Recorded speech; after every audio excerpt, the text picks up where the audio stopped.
Everybody, Mark Bendai. I'm a global news editor for Reuters, and welcome, Secretary General. It's been a busy few days. Obviously, I'd like to start with a question about the topic of the hour, which is, frankly, does NATO believe that Russia is about to invade Ukraine?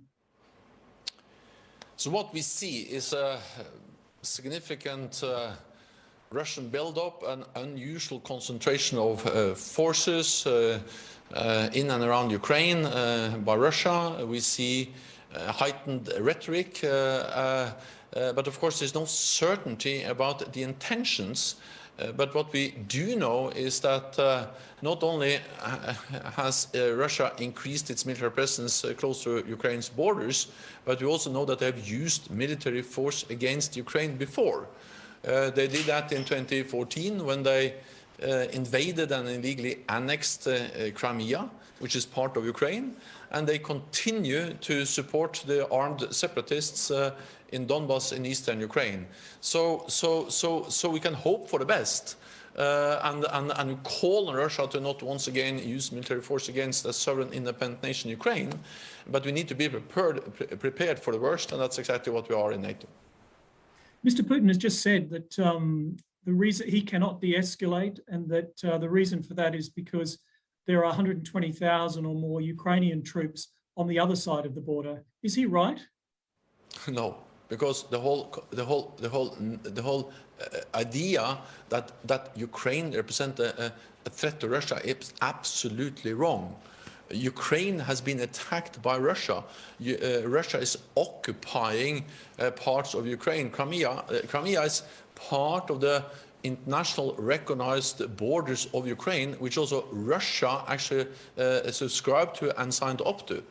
So there's no doubt that Russia has recognized Crimea as part of Ukraine. And now they have occupied and used military force to grab that part of Ukraine from them and illegally annexed it since 2014. Then Russia continues its aggressive actions against Ukraine with support, military support to militant separatists in eastern Ukraine, in Donbas. And on top of that, we know that Russia is responsible for aggressive hybrid attacks, cyber attacks against Ukraine. So the whole idea that Ukraine is a threat to Russia is turning the world upside down. It is Russia that over many years now has been responsible for many types of aggressive actions against Ukraine.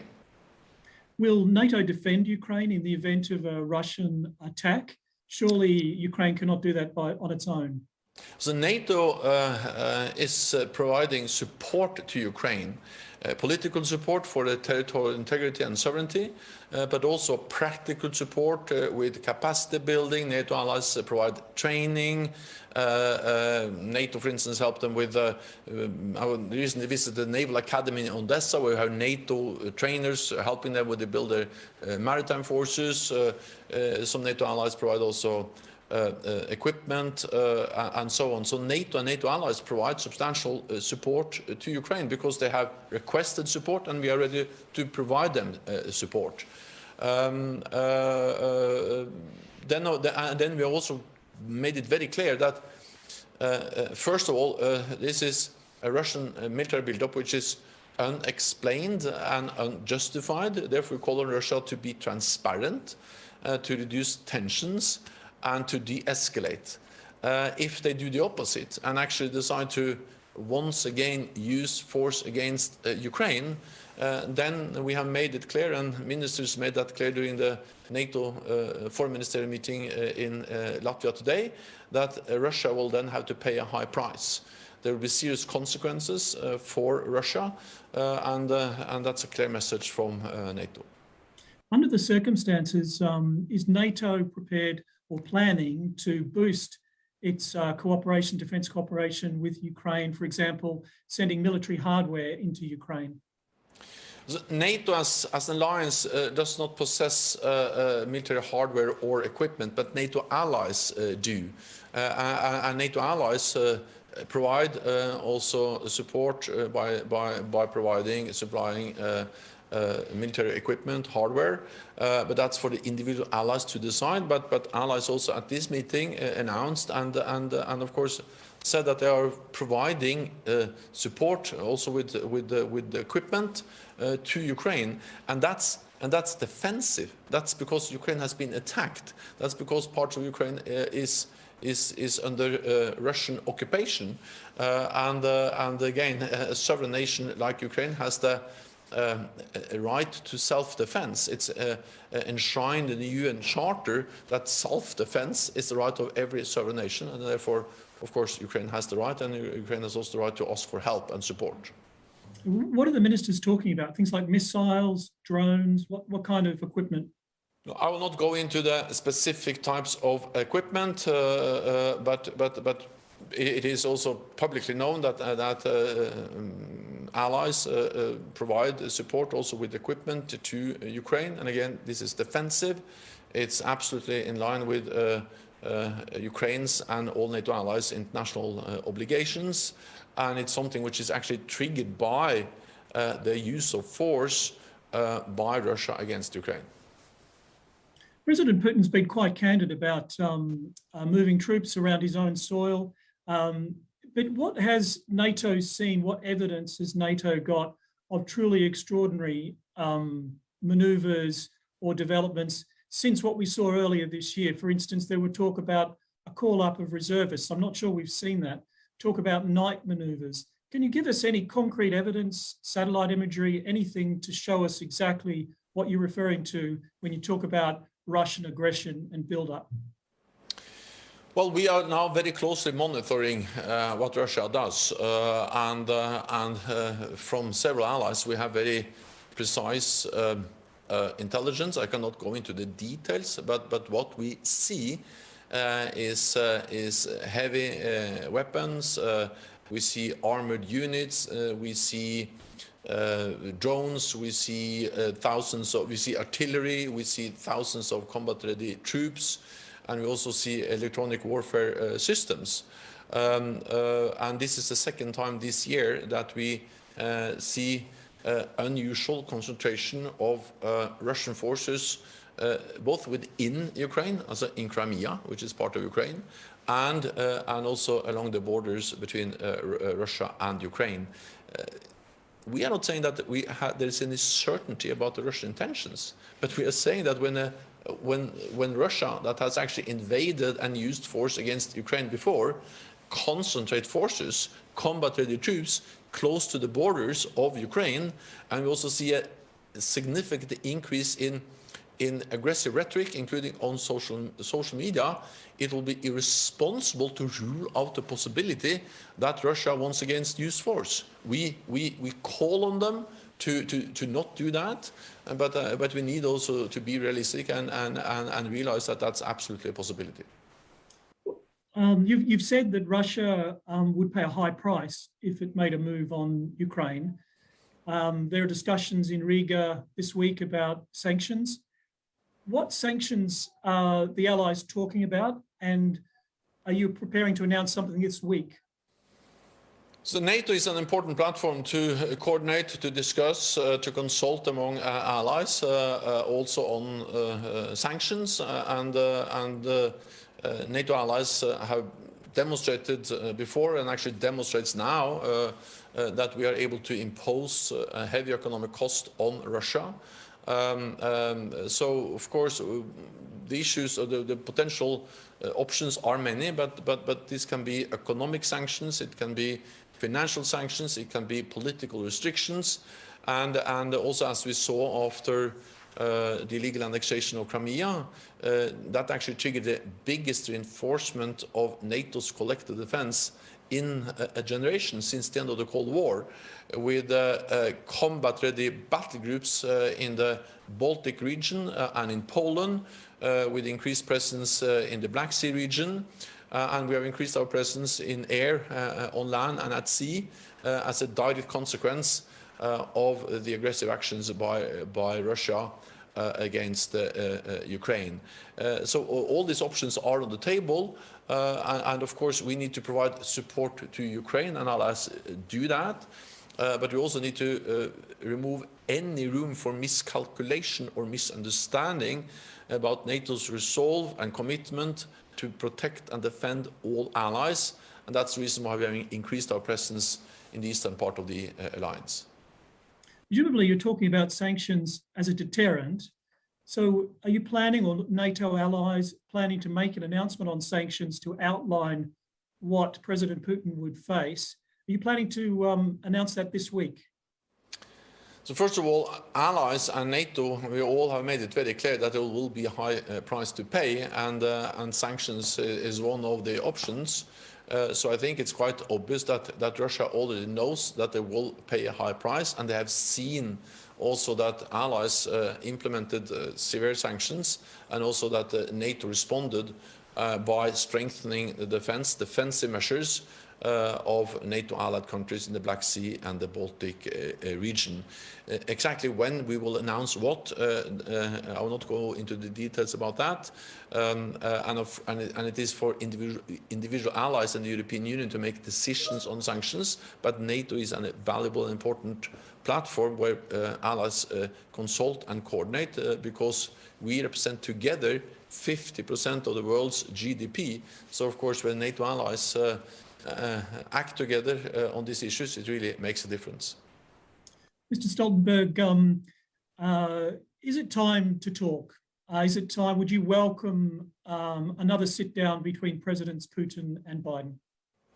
So NATO believe in dialogue with Russia, and we welcome that there are direct contacts between the United States and Russia, and NATO is also ready to talk as an alliance to Russia. We have lines of military communications. I meet regularly with Foreign Minister Lavrov, but the institutionalized cooperation between NATO and Russia has been suspended by Russia, not by NATO, because we stand ready. We have an offer on the table to sit down in the NATO-Russia Council, which is a council we have established to actually have consultations, talks with Russia, dialogue, but Russia has not responded, and Russia has actually cut off all diplomatic ties with NATO.